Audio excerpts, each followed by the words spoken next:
امیر المؤمنین است، در صحرا میبراید، امت خود تربیت میکنه، تربیت کرده امت خود با چی؟ با صفت مراقبت الهی. عمر نیاز نداره که در صحراها کمره‌های مخفی را نصب بکنه. وقتی یک انسان مسلمان بفهمه که کمره‌های مخفی الهی در هر اتاق نصب است و الله متعال در قرآن عظیم شان میگه که فمن یعمل مثقال ذره خیرا یره، اگر کسی یک مثقال از ذره نیکی را میکنه، یره ایراه هذا الشخص بعینیه فی یوم القیامه، یعنی در روز قیامت برات نشان داده میشه عمل نیکت و عمل زش. و من یعمل مثقال ذره شر یره. علما میگن اینجا گفته یره یعنی این شخص برش در روز قیامت نشان داده می شود که تو فلانی وقت. چرا؟ به خاطری که کمره‌های سکیوریتی مخلوق اگر در یک اتاق باشه ما جرأت گناه را نمی کنیم. حالا بسیاری دفترها و وزارت‌ها هست، سابق وزیر دفتر به دفتر میگشت، حالا نمیگردن. حالا کمره هست، قرار در اتاق خود شیشته میفهمه که فلانی مامور اون چای خورد، اون فلانی قصه کرد، اون فلانی کار نکرد، اون فلانی رشوت خورد. صفت رقیب الله تقاضای امیر میکنه که ما تو به کمره های سکیوریتی الهی ایمان داشته باشیم که الله 24 ساعت ما را مراقبت میکنه. عمر رضی الله عنه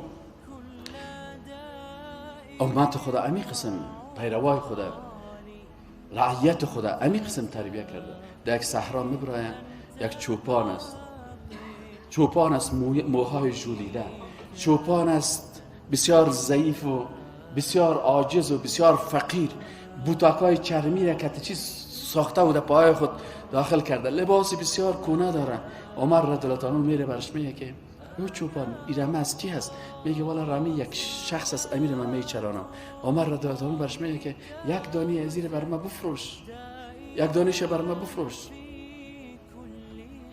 او برش میگه که نه خب رمه من نیست، این از یک کس دیگه است، من تنها چوپان هستم.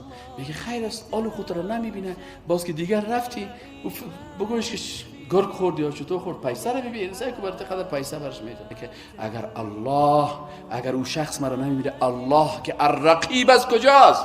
او مرا میبینه. یک چوپان او رشوت خور صاحب، وقتی که تو رشوتک تا زیرک میز تو پت کده مشتکت تیر میکنی، باز زیر از میمانی. از صفت الرقیب الله بیخبر است، نمیفهمی که الله تو را میبینه، مشت بسته تو را میبینه. اگر این صفت الله را میداشتی باور بکنین که حتی چی است. از این خاطر میگه چون کافرها که هستن میگه صفت رقیب الله را نمیفهمه، الله متعال میگه که اونا از حیوانات که هم بتر هستن. از حیوانات چطور بتر هستن؟ این خو انسان است. امیر رشوت خور از این پشک هم کده بی شرم است.